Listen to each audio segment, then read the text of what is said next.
What motivated me to cross to Biafra during civil war? Wole Soyinka speaks on what made him to cross to Biafra for the love for Biafra during civil war. Soyinka has put in proper perspective the event that motivated him to cross to Biafra during civil war. Between 1967 and 1970, the Nigerian state crossed weapons with the Republic of Biafra, a secessionist state which had declared its independence from Nigeria. It was led by Lieutenant Colonel Chukwuemeka Odumegu Ojukwu. Biafra represented the nationalist aspirations of the Igbos ethnic group located in the southeast region of the country. The region wanted to break away from Nigeria over claims that the federal government was being dominated by the interest of the Muslim Hausa Fulanis of northern Nigeria.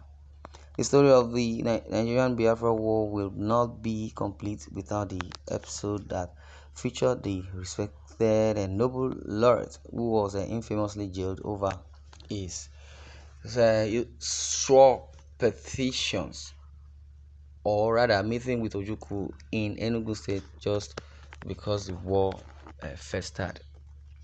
Though the most popular accounts of that event has suggested that Soyinka crossed the line to persuade Ojukwu to renounce the secession, the playwright has once again debunked such claims. In a piece published by the Vanguard, Soyinka said his journey to the Biafra Republic at the dawn of the Civil War was first to reconnect with his creative friends of Southeast extraction and also to meet Ojukwu to avert a full-blown war. We were more or less a family of artists at independence. And there was a creative family, and that family was being scattered. And I was in Stockholm in 1967 for the Scandinavian African Writers Conference. And one of those saddest moments for me was that so many faces were missing from Nigeria, expected both not there. Christopher Okigbo, Chinua Achebe, Gabriel Okara, the Biafrans were missing even in safe Stockholm. The drums of war were no longer muted. It was the last chance for us to meet and talk about what was now inevitable but could still, just maybe, be averted at the last moment.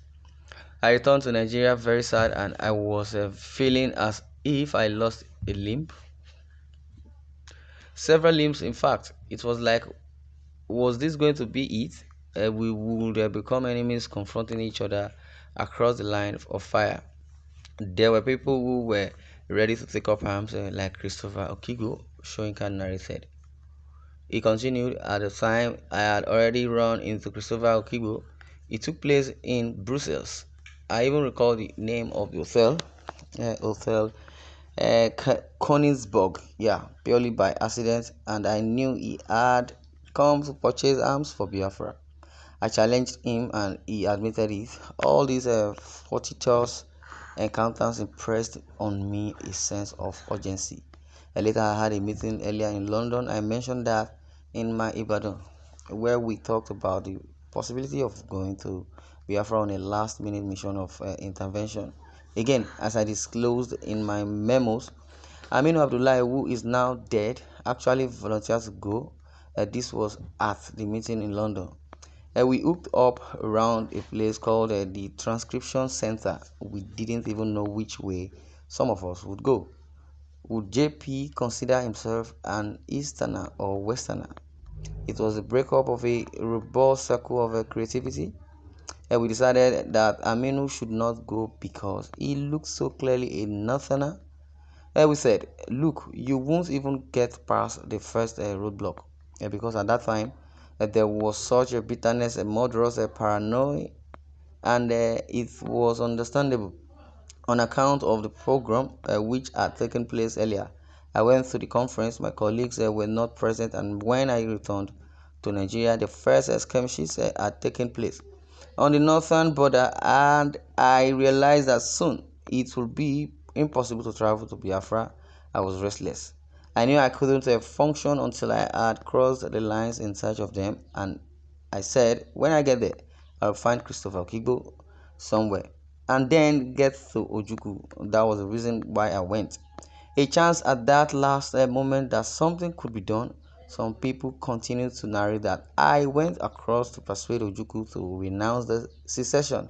No, I didn't go to persuade Ojuku to renounce anything. It was far more complicated. Wow, this is coming from Wole Soyinka.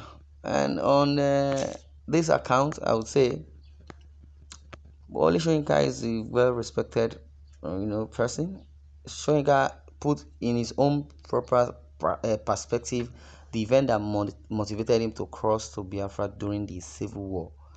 The reason why he went, the reason why he's close to the Igbos, the reason why he was aware about the Civil War, but there are narratives. Yes, between 1967 and 1970, the Nigerian state crossed their weapons with the Republic of Biafra. I don't know, a secessionist state which had declared its independence from Nigeria as at that time, but it was not allowed. There were no assertion that truly Biafra took place, or rather, there is a country called Biafra, a Biafra country. Maybe that's why this present day administration wouldn't want to allow the Igbo to emerge as a leader or thereabout. But in showing Carl's word and in his statement, said, now, the Nigerian state led by Lieutenant Colonel Chukwuemeka Odumegojugu Biafra represented the nationalist aspirations of the Igbos. Yes, of the Igbos.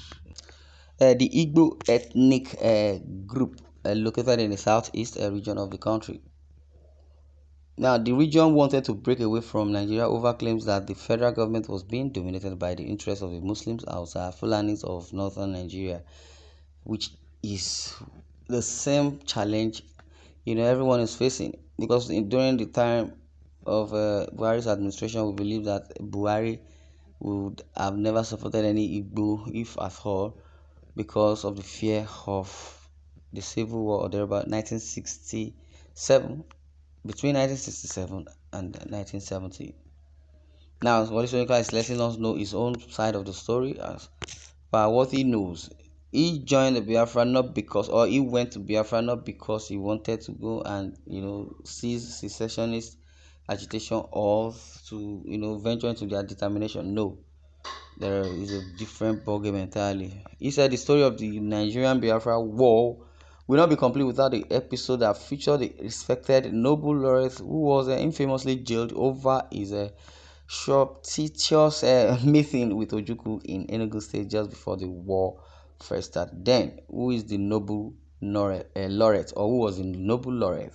But this is where I'm going to draw the curtain. I'd like you to share your views in the comment section, and I'd like you to share this news so that others can be aware. Thanks for listening, and God bless you.